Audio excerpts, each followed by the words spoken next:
The door split open with a crash. Hank bolted upright, his chair scraping against the wooden floor. The sound had come from outside, sharp, desperate, a rattling thud like something had slammed into the gate. He froze for a second, ears straining over the storm's howl. Another noise followed, a weak, choking whimper like an animal struggling against the inevitable. Grabbing the lamp with trembling hands, Hank yanked on his raincoat and shoved open the door. The wind hit him hard, slamming it shut behind him. Rain sheeted down, soaking through his boots within seconds as he made his way toward the gate. The lamp's glow barely pierced the darkness, but there it was, a shape crumpled and pitiful, barely moving. A horse. Its ribs pressed sharply against its skin, and its legs were splayed unnaturally, the back one swollen grotesquely. Mud clung to its fur in thick clumps, blood trickling down its flank in jagged streaks. The animal's head jerked feebly at Hank's approach, its glazed eyes wild with panic. Hank gasped, nearly dropping the lamp. "Oh, Lord!" he murmured, stepping closer. The horse flinched, trying to drag itself away, but its body betrayed it, collapsing under the effort. "It's okay," Hank said, his voice low and steady. He set the lamp on the ground, raising his hands slowly. "I'm not going to hurt you." The horse's chest heaved with labored breaths. Its ears flicked toward him, then back, uncertain. The closer Hank got, the more he could see the raw agony in its movements. This wasn't a simple injury. It was weeks, maybe months of suffering carved into its body. Deep scars crisscrossed its legs and sides, some long healed, others fresh and angry. Its mane was matted with dirt and sweat, and its hooves were cracked and caked with grime. Hank swallowed hard, anger rising in his chest. Who could do this? Who would let a creature fall into such misery? He knelt beside it, holding out a hand. "I know you're scared, but you're safe now." The horse didn't move, its strength nearly spent. Hank hesitated, then reached out to touch its mane. The animal stiffened but didn't pull away, too weak to resist. "You poor thing," he whispered. "What have they done to you?" A flash of lightning illuminated the scene, and for a brief moment, Hank saw the horse's eyes clearly. They weren't just full of pain. They held a brokenness, a hollow kind of fear that came from betrayal. It hit him like a punch to the gut. He couldn't leave it here. He stood quickly, splashing through the mud back to the house. Inside, he grabbed a thick blanket and a coil of rope. The storm seemed to howl louder as he returned, the cold biting at his fingers as he draped the blanket over the horse's trembling body. "This will help keep you warm," he murmured, securing it gently with the rope. "All right, buddy, we got to get you inside," he said, gripping the rope and tugging carefully. The horse groaned but didn't resist, its legs dragging uselessly through the mud. Every inch was a struggle. Hank's boots slipped as he pulled with all his strength, the rain lashing at his back, soaking him to the bone. But he gritted his teeth and kept going. Almost there, he panted, his breath clouding in the cold. The barn loomed ahead, a dark silhouette against the storm. With one final heave, Hank got the horse inside, slamming the door shut against the wind. The barn was warmer, though not by much. Hank guided the horse onto a bed of straw, untying the blanket and checking its wounds again. The swollen leg worried him most. It looked like an old fracture never set properly, now inflamed and oozing. He winced at the sight. "You've been through hell, haven't you?" he muttered. The horse lay still, its chest rising and falling shallowly. Hank grabbed a bucket of water and a cloth, carefully wiping away the blood and mud. The horse flinched at first but gradually relaxed under his touch. "That's it," Hank said softly. "Easy now." He worked tirelessly, cleaning its wounds and massaging its sore muscles. Time blurred as the storm raged outside. By the time he finished, his hands were numb, and exhaustion tugged at him, but the horse's breathing had steadied, its body no longer trembling as violently. Hank sank onto a bale of hay, rubbing his face with trembling hands. "You've got a fight ahead of you, friend," he said, glancing at the horse. "But I'll see you through it. Promise." The horse didn't respond, its eyes fluttering closed in exhaustion. Hank stayed there, watching over it as the storm finally began to fade. Morning brought no peace. Hank was barely awake when the first knock came. A small crowd had gathered outside the barn, their faces curious and skeptical. "Hank, what's this nonsense?" A man called out. "You taking in strays now?" Others chimed in, their voices sharp and mocking. "That thing's half dead. You'll only waste your time." Hank stepped outside, his face calm but firm. "I couldn't just leave it there," he said. "It needs help." "Help?" An older woman scoffed. "It's a mercy to put it down." Hank's jaw tightened. "Maybe to you, but not to me." The crowd murmured, some shaking their heads as they dispersed. A few lingered, their disapproval evident. Hank ignored them, turning back to the barn. Inside, the horse opened its eyes slightly, its gaze meeting his for the first time. There was a faint flicker of something else, trust, maybe, or hope. Hank knelt beside it, brushing a hand along its neck. "They don't see what I see," he said quietly. "But don't you worry, we'll prove them wrong." Hank stood at the stall door, his eyes fixed on the horse lying motionless in the corner. It hadn't moved since he'd brought it in. The damp straw clung to its frail body, and its breaths were shallow, each one rattling in its chest like a struggle against giving up. "Come on," Hank muttered under his breath. "Don't quit on me now." He stepped inside, bucket of water in hand, and crouched beside the animal. The smell of blood and infection hit him harder today. The leg was still swollen, red and angry, but it was the horse's hollow stare that weighed heavier. It wasn't just pain. It was something worse. Hank dipped a rag into the water and started cleaning one of the cuts on its flank. As the rag touched its skin, the horse twitched violently, letting out a sharp whinny and jerking its head toward him. "Easy, easy," Hank said, pulling his hand back. He kept his voice calm, steady, but his heart was racing. Every movement it made seemed to sap what little strength it had left. "I'm not here to hurt you." The horse's eyes darted around the stall, its body trembling as though expecting another blow. Hank clenched his jaw. He'd seen animals like this before, ones that had been kicked, beaten, left to fend for themselves. They never trusted anyone, not easily. "You've been through it, haven't you?" he said softly. "But that's done now. You're here, and no one's going to lay a hand on you again." It didn't calm down, not right away, but it didn't try to move either. Hank took that as a small win and pressed the rag against the wound again, this time slower, gentler. The horse flinched but stayed still. He worked quietly, cleaning the cuts, rubbing salve over the raw spots where the skin had split. The gash near its leg was the worst of it, a jagged tear that must have happened weeks ago, left untreated.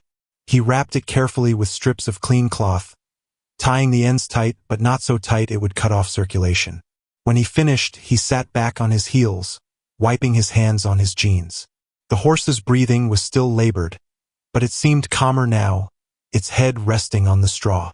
Hank felt a flicker of relief but knew it was too early to relax. The bucket of water sat untouched.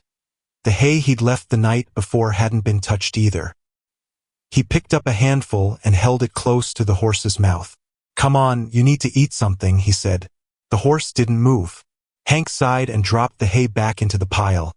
His hands tightened into fists, frustration bubbling in his chest. It wasn't frustration at the horse. It was at himself, at how helpless he felt. "You're not making this easy, you know that?" he muttered, standing and pacing the stall. His boots crunched against the straw. He turned back to the horse, its frail body still lying limp. "But I guess you don't have to. I'm not giving up." He stepped out of the stall and grabbed a small jar from the workbench nearby. Inside was a mixture he'd learned to make years ago, a blend of herbs meant to soothe and heal. He poured a bit into a bottle, added water, and shook it until it mixed. Back inside the stall, Hank knelt again and gently slid the bottle spout into the horse's mouth. "Just a little," he said, tilting it slowly. Some of the liquid dribbled out, but he managed to get a few sips into the horse before it pulled its head away. "That's better than nothing," he said, setting the bottle down. The horse's ear flicked slightly. It wasn't much, but it was the first sign of acknowledgement it had given him. Hank allowed himself a small grim smile. The days that followed were no easier. Every morning, Hank would come in with fresh water and hay, cleaning the wound and rewrapping the leg. Every time he raised his hand, even just to adjust the bandages, the horse would flinch, its muscles tensing as though bracing for pain. Hank kept his movements slow, his voice low. "It's all right," he'd say each time. "I'm not going to hurt you." By the third day, he started to notice small changes. The horse's breathing wasn't as ragged.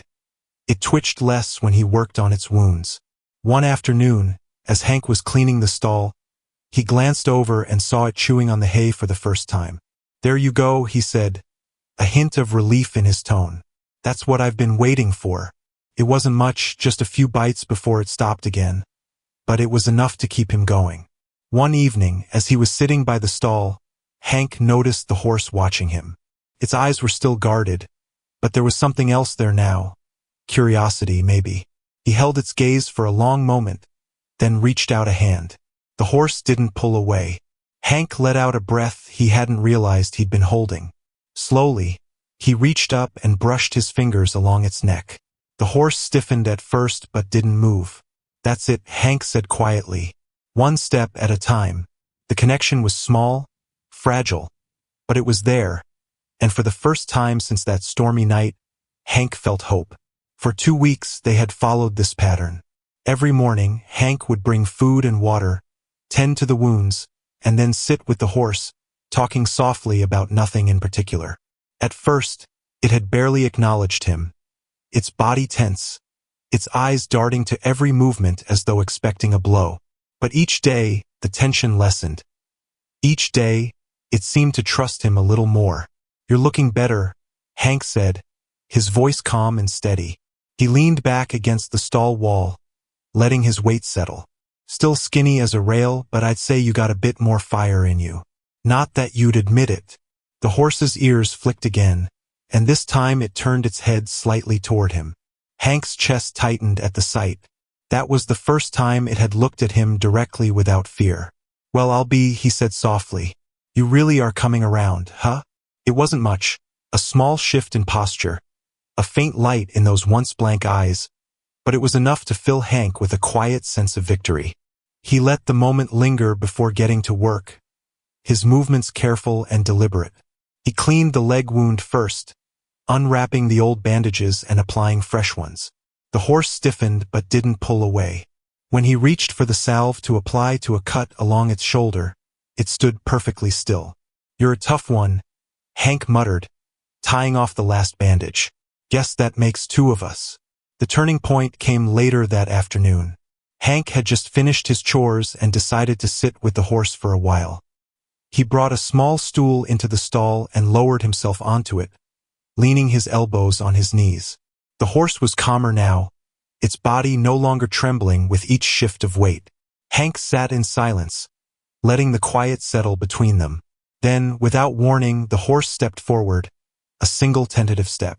It paused, its ears flicking nervously, then took another before Hank could react. It closed the gap between them, lowering its head and pressing it gently against his shoulder. For a moment, Hank froze, his breath catching in his chest. The warmth of the horse's head against him was startling, almost surreal. Slowly, he raised a hand, resting it lightly on the animal's neck. Its coat was rough and uneven, but beneath it, he could feel the steady rhythm of life, a heartbeat strong and resilient. "Well, I'll be damned," he whispered. "Look at you, brave as can be." The horse stayed there for what felt like minutes, its body relaxed, its breathing calm. When it finally pulled away, Hank smiled, a small, quiet smile that reached his tired eyes. He had seen his share of struggles in life, but this moment felt like a victory unlike any other. From that day on, the horse's demeanor changed. It no longer shied away when Hank entered the stall. It began to nuzzle him gently when he brought food, and it even allowed him to stroke its mane without flinching. The walls of fear and distrust it had built around itself were slowly crumbling, replaced by something fragile but real: trust. The change didn't go unnoticed by the neighbors. One morning, as Hank was brushing the horse's coat, the familiar voice of Carmen called out from the barn door. "Hank, is that the same sorry critter you pulled in from the storm? I hardly recognize it." Hank turned, wiping his hands on his pants. It's the same one, he said, his tone laced with quiet pride. Just needed some time is all. Carmen stepped closer, carrying a bundle of fresh hay. Well, you've done a fine job. I didn't think it had made it, but you've proved me wrong. Hank nodded, taking the hay from her. Thanks, Carmen, appreciate it. Word spread quickly through the village, and soon others began stopping by to see the horse that had defied the odds. Lucas, a wide-eyed boy from down the road, became a frequent visitor, always eager to help. He would sweep out the stall, refill the water trough, and ask endless questions about how to care for an animal. It's not just about food and water, Lucas, Hank told him one afternoon. You got to show them you care. Animals aren't so different from people. They know when someone's got their best interests at heart. Lucas nodded solemnly, as though committing every word to memory. I'll remember that. Later that night, as the barn grew quiet, Hank sat by the stall, his head resting against the wooden wall. The horse stood nearby, its body relaxed, its eyes calm. For the first time in years, Hank felt a sense of connection he hadn't realized he was missing. You're not the only one learning to trust again, he said softly. Guess we're both a work in progress. The horse let out a low snort, and Hank chuckled. It wasn't much, but it was enough. Hank tightened the last knot on the hay bundle strapped to the wagon, his weathered hands moving with practiced ease. The horse shifted its weight, the creak of the harness straps cutting through the quiet morning air. Its coat, once dull and matted, now shone with a healthy sheen. The wounds that had marred its body were mostly healed, leaving behind faint scars that told a story of survival. All right, buddy, Hank murmured, his voice low and steady. Let's get this load to Carmen before the sun decides to make us work harder. It was remarkable how far the horse had come. Once barely able to stand, it now walked with a confident stride, its muscles stronger with each passing day. For weeks, Hank had tended to it with unwavering patience, watching as its injury slowly mended and its spirit returned. Now the horse had grown into more than just a companion. It had become a partner, eager to share in the work that filled Hank's days. Hank began to trust the horse with small tasks around the village, using it to haul water barrels, transport bundles of firewood, and carry supplies for neighbors. Each time, the horse met the challenge with quiet determination, as if it understood that its new purpose was helping others. The journey through the village that morning was like so many others recently, a quiet, steady rhythm of hooves against gravel, punctuated by the occasional greeting from passers-by. Carmen was waiting at her gate, her apron dusted with flour as she waved them down. Hank, you're a godsend, truly, she said, bustling forward to help him unload the hay. Her eyes flicked to the horse, and her expression softened. And look at this one, strong as an ox and twice as determined. Hank smiled faintly, resting a hand on the horse's neck. He's got a lot of fight in him, just needed someone to remind him it was still there. The villagers noticed the horse's transformation, and little by little, they started to see Hank differently too. He wasn't just the solitary man who kept to himself anymore. He was someone willing to help, someone who had found strength and purpose in caring for a creature that once seemed beyond saving. It was during one of these errands that Hank met Antonio. The man's name had been spoken with reverence among the older villagers, a rich, retired horse trainer who had once coached champions but now lived a quiet life on the outskirts. Hank had been delivering a load of firewood to Antonio's home when the older man stepped out of his porch and eyed the horse with an intensity that caught Hank off guard. That's a fine animal you've got there, Antonio said, his voice a mix of gravel and honey. He approached slowly, his gait deliberate as if respecting the horse's space. Hank tipped his hat. He wasn't much to look at when I found him. Took a lot to get him back on his feet. Antonio ran a hand along the horse's flank, his eyes narrowing in thought. Not just strength, he's got something else, spirit. He looked up at Hank, a spark of curiosity in his gaze. Have you ever thought about entering him in the village race? Hank blinked, caught off guard. A race? He's been through enough already. I'm just trying to give him a good life. Antonio chuckled, stepping back to meet Hank's eye. That's exactly why he'd be perfect. Races aren't just about speed or strength. They're about heart, about showing the world what's possible when you refuse to give up. I've seen horses like him before, broken, beaten, but not defeated. Hank frowned, running a hand over his jaw. I don't know. It's one thing to help him heal, but to put him through something like that feels like asking too much. Antonio's expression softened. I once trained a horse not so different from yours. A rescue, abandoned and half dead. But that horse taught me something about resilience. It wasn't about winning. It was about proving we all have more inside us than we think. The words stayed with Hank long after he left Antonio's home that evening. As he stood by the stall, brushing the horse's mane, he found himself speaking aloud. What do you think, boy? Could we do it? Not to win, just to show him what you've got. The horse turned its head, ears pricking forward. Then it did something Hank didn't expect. It nuzzled his shoulder, letting out a soft whinny. Hank laughed, the sound rough but genuine. Well, I'll take that as a yes. The next morning, training began. At first, they kept it simple, walking the trails near the farm, practicing turns and stops. Hank worked slowly, never pushing too hard. He could feel the horse's trust growing with each passing day, its movements becoming more confident, its reactions sharper. Antonio would drop by occasionally, his presence unassuming but his advice invaluable. Loosen your grip on the reins, Hank. Let him find his rhythm, he'd say, his voice calm but firm. Or, don't forget to talk to him, your voice is just as important as your hands. Hank took the lessons to heart, and soon they were galloping across open fields, the wind whipping through Hank's hair and the horse's mane flying like a banner of triumph. One afternoon, during a particularly grueling session, Hank tripped over a rock and fell hard onto the ground. The horse stopped instantly, turning back and lowering its head to nudge him gently. Hank sat up, rubbing his sore arm. You're really something, you know that? He said, his voice thick with emotion. The horse snorted, stamping its hoof as if to say, let's keep going. Word of their training spread through the village like wildfire. Children would gather along the fences to watch, their laughter and cheers filling the air.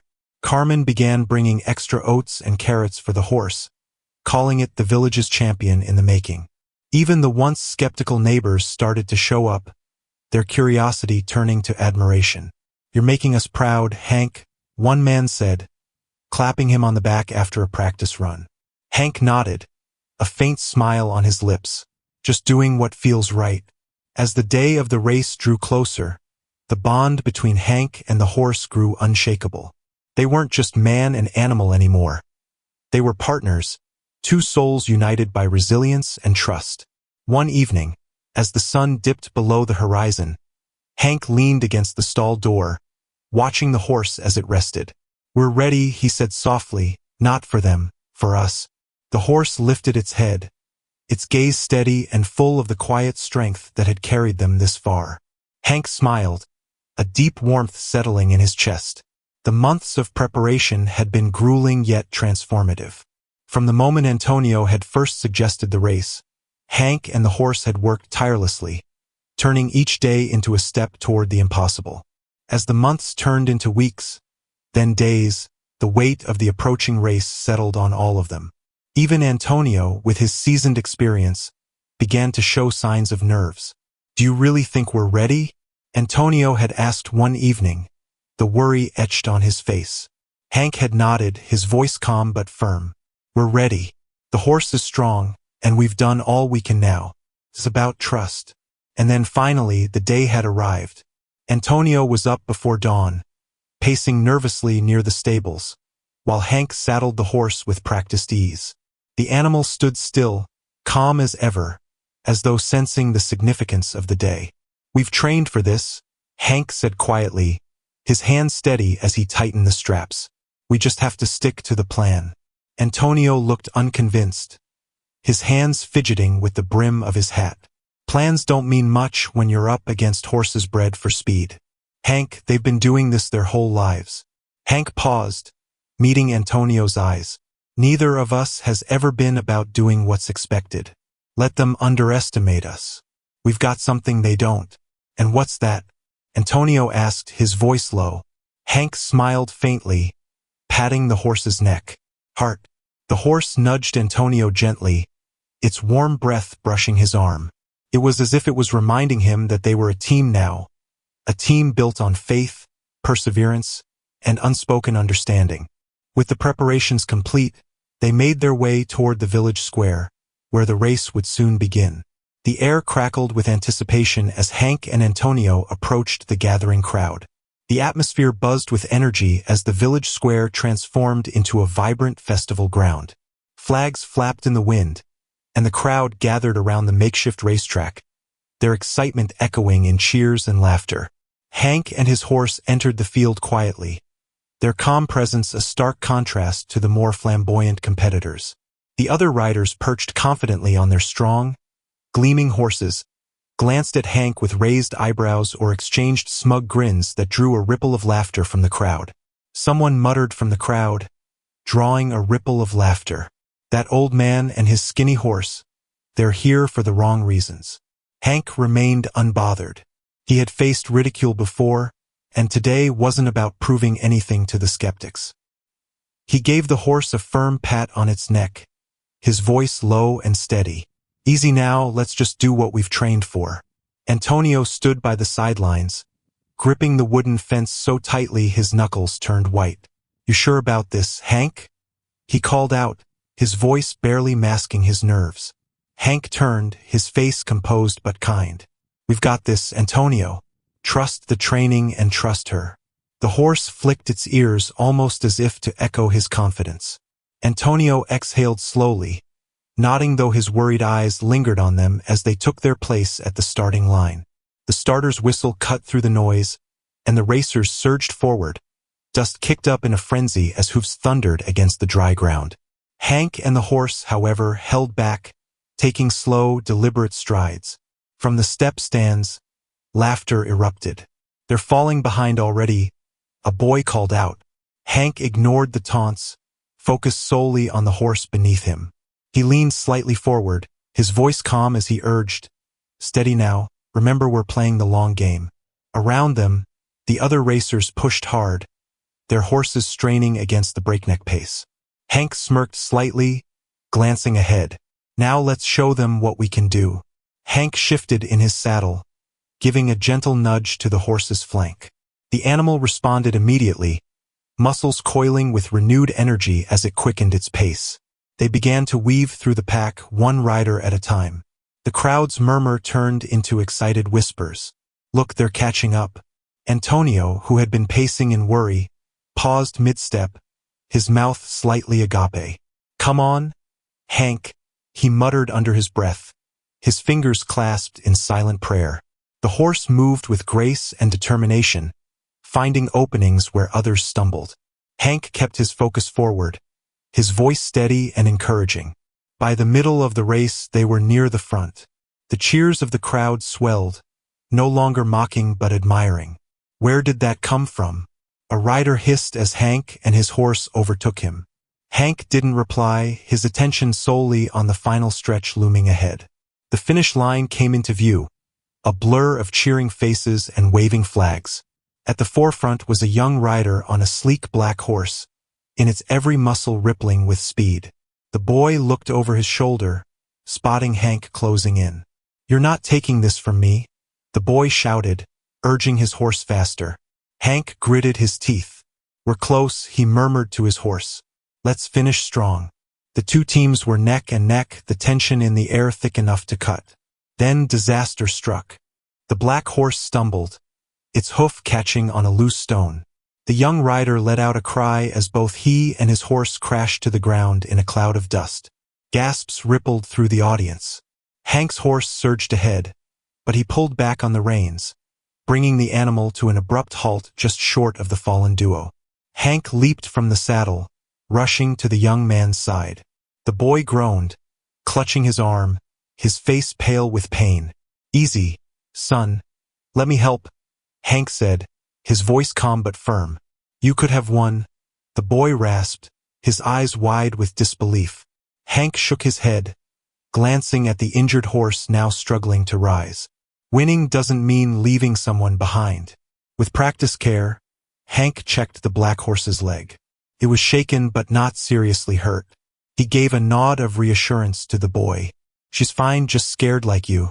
Hank stood, extending a hand. Come on, we'll cross that finish line together. The boy hesitated before taking Hank's hand, letting him pull him up with some effort. They got the young rider onto Hank's horse while Hank led the black horse by its reins. The sight of Hank, the boy, and the two horses approaching the finish line drew a stunned silence from the crowd. The announcer's voice broke the spell. They're coming in together, what an act of sportsmanship. As the small group crossed the line, the silence gave way to thunderous applause. Antonio, wiping tears from his face, shouted above the din, "That's my friend out there." Hank handed the reins to a stable hand and helped the boy dismount. The young rider turned to him, his voice thick with emotion. "Thank you, I'll never forget this." Hank smiled faintly, patting the boy's shoulder. "Take care of that horse of yours. She's got a lot of heart." Hank watched the boy lead his horse away, a lingering smile on his face. The sun was dipping lower now, casting long shadows across the village square. Around him, the crowd buzzed with excitement, their voices full of admiration and wonder. Yet Hank stood quietly, his hand resting on the neck of his horse, feeling the steady rise and fall of its breath. "You've done something special today," Antonio said as he approached, his voice thick with emotion. He clapped Hank on the shoulder, but his gaze went to the horse. "Both of you." Hank nodded, his voice low and even. "She's got the heart of a champion, Antonio. Always has. I just helped her remember it." The moment swelled with the noise of villagers crowding closer, eager to offer their congratulations. Carmen's voice rang out above the din. "Hank, I knew you could do it." She wiped at her eyes with a handkerchief, then stepped forward, pressing something into his hand. It was a small medallion, old and worn, with an engraving of a horse etched into its surface. "This belonged to my husband," she explained, her voice trembling. "He loved horses as much as you do. I think he'd want you to have it." Hank swallowed hard, his weathered hands closing gently around the token. "Thank you, Carmen," he said, his voice soft but steady. "It means a lot." And as the evening wore on, the village square became a celebration ground. Tables laden with food appeared seemingly out of nowhere, and lanterns were strung between trees, their soft glow illuminating the joyous faces of the villagers. Hank found himself at the center of it all, though it was a place he had never sought. People who once avoided him now approached with smiles, their words filled with gratitude and respect. "You showed us what it means to care, Hank," one man said, shaking his hand. "You made us proud," said another. Lucas, the young boy who often visited Hank, darted between the crowd to stand by his side, his wide eyes fixed on the horse, his hands reaching up to stroke its mane. "She's the best horse in the world," he declared with a grin. Hank chuckled, tousling the boy's hair. "She's one of a kind, that's for sure." As the night deepened, Hank finally found a quiet corner near the stable. The horse stood beside him, munching on a bundle of fresh hay someone had brought over. He leaned against the fence, his thoughts drifting. It wasn't the victory that filled his chest with warmth. It was everything that had come before it. The nights spent tending to wounds, the hours of patience as trust was built, and the way the horse had looked at him today, as if to say, "We can do this together." "Thank you," Hank murmured, his voice low. He ran a hand down the horse's neck, feeling the smoothness of its coat. "You've given me more than I ever thought possible." The horse lifted its head, its eyes meeting his in the dim light. For a moment, there was silence, and in that quiet connection, Hank felt the weight of all they had overcome together. The days following the race brought changes that rippled through the village. Where once Hank had been a solitary figure, now his small farm became a place of gathering. Villagers stopped by with gifts, sacks of grain, handmade blankets, even flowers. "Thought your girl might like these," one woman said, setting a bunch of carrots on the fence post. Lucas came nearly every day, full of questions about horses and their care. He followed Hank around the farm, soaking up every word. "How do you know what she needs, Hank?" the boy asked one afternoon. "You listen," Hank replied simply. "Not just with your ears but with your heart." The boy frowned thoughtfully, then nodded as if he understood. One morning, Carmen arrived with a group of villagers carrying a large wooden crate. "We've got something for you," she said, her smile mischievous. Hank raised an eyebrow but stepped aside as they began to unpack the box.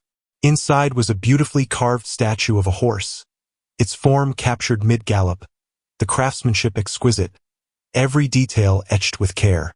"It's for you," Carmen said, "to remind us all of what you and your horse have done."